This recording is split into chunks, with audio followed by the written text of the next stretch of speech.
reject bin. It's the Raggy Dolls. Raggy Dolls. Raggy Dolls. Raggy Dolls. Dolls like you and me. Raggy Dolls. Raggy Dolls. Raggy Dolls. Raggy Dolls. Made him perfectly. So if you got a bump on your nose or lumps on your toes, do not despair. Be like the Raggy Dolls and say I just don't care. 'Cause Raggy Dolls, Raggy Dolls. Raggy Dolls Raggy Dolls. are happy just to be Raggy Dolls, Raggy Dolls, dolls like you and me. Early mornings were always a busy time for Mr. Grimes.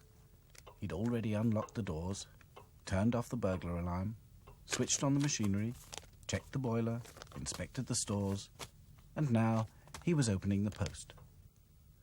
Bills, bills, bills, he grumbled. And more bills. Just then, there was a loud knock, and a head popped round the door. What can I do for you? Snapped Mr. Grimes. The stranger reached in his pocket and pulled out a card. Mr. Grimes squinted at it through his glasses. It said C.C.T. My name's Martin, said the man. Toby Martin. I'm the Chief Collecting Officer for Children's Charity Toys. CCT? CCT. Never heard of it, said Mr. Grimes, unhelpfully. We collect broken and unwanted toys, explained the man. We repair them and deliver them as good as new to children's homes and hospitals throughout the country. All right, interrupted Mr. Grimes. You can have everything that's in the reject bin for your charity. And good riddance. Thanks ever so, said the man. Very generous, I'm sure. In no time at all, the Raggy Dolls were thrown into the back of a van and driven off. It was a dark and bumpy ride. Oh dear, whatever is going to become of us? Worried Lucy. Buck up, everyone. This is an adventure, Said Dotty. Yeah, said Back to Front. I wonder where we're going. The van drove through a gate and entered a field. I can hear music, Crackled Hi-Fi. How exciting, cried Princess. It sounds like a funfair. Funfair? Fun for who? Said Sad Sack. Not us, I bet. Toby Martin parked his van outside a large square tent and went inside. The Raggy Dolls could hear the sound of hammering. Then it stopped. Watch out, he's coming back, warned Back to Front. Toby Martin gathered up all the dolls as if they were dirty washing. He was so rough, Lucy got all tangled up. She began to tremble. Don't worry, whispered Back to Front. We'll soon straighten you out, no problem. Inside the tent, there was a coconut shy, and above it a rope with hooks dangling down, one hook above each coconut. Toby Martin attached the dolls by their clothes to each hook. Then he went outside and shouted, Roll up, win a prize doll. I've got a lovely bunch of coconuts, 10 pence a throw. A crowd soon gathered.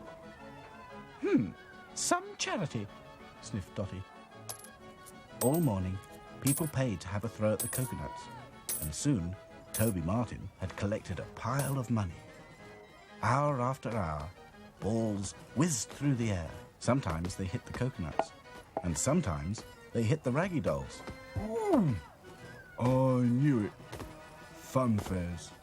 They're neither fun nor fair, thought Sad Sack. Oh! The strange thing was that no matter how hard people hit the coconuts, they never fell off their perches. At 12 o'clock, Toby Martin collected his takings and went to have some lunch.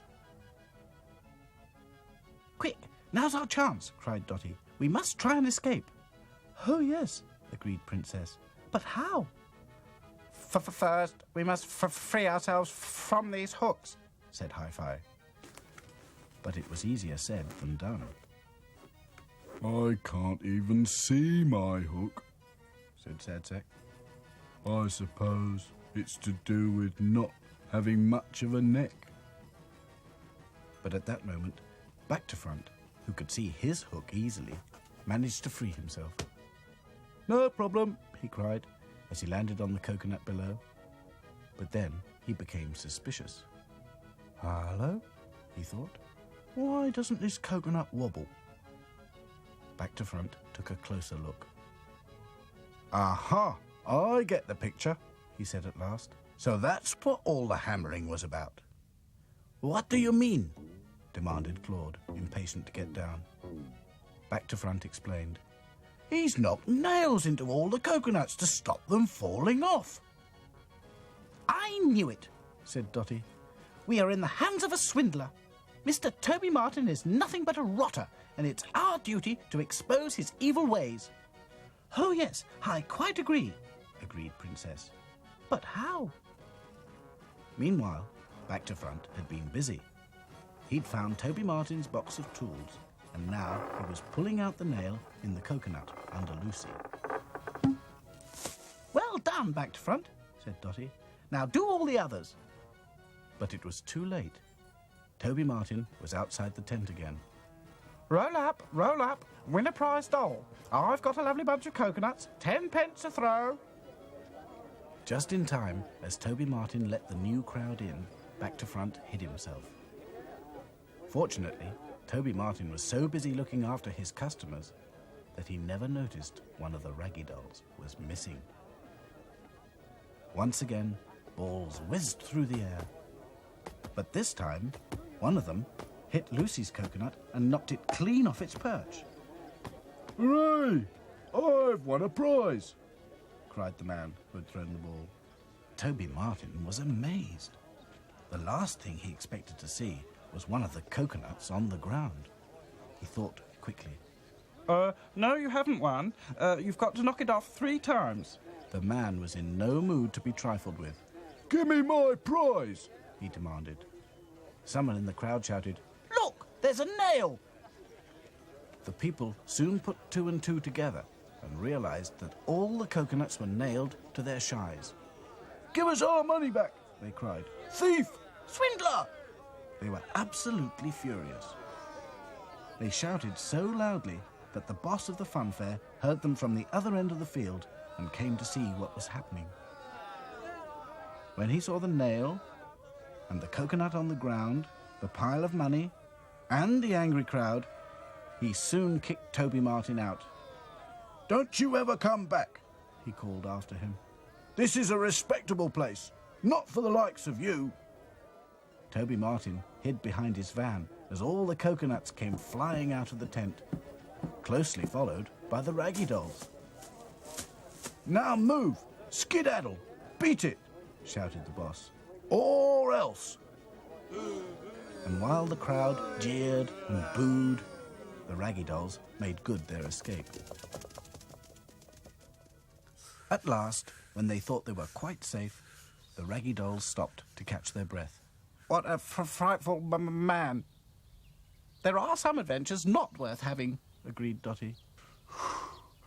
Oh dear, puffed Sadsack. All this excitement doesn't agree with me. I'm half the doll I used to be. I'm not surprised, panted Lucy. That hook has made a hole in your back and all your stuffing's coming out. Oh no, groaned Sadsack. Everything happens to me. The Raggy Dolls carried Sadsack the rest of the way home. Back in the factory, they soon found a box of stuffing and a bottle of glue. Hold your breath, said Dotty. Sadsack held his breath as Hi-Fi poked stuffing back into the hole. When it was full again, Lucy dabbed on some glue. Sadsack looked his old self again. Well, almost. He is looking a little lumpy, n'est-ce pas? Said Claude. No problem, replied Back to Front. Dotty will soon knock him back into shape. Thump him, Dotty. Righto, said Dotty.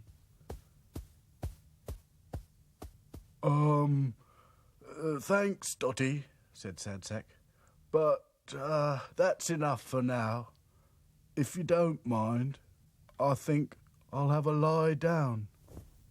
It's been one of those days. It's not much of a life when you're just a pretty face.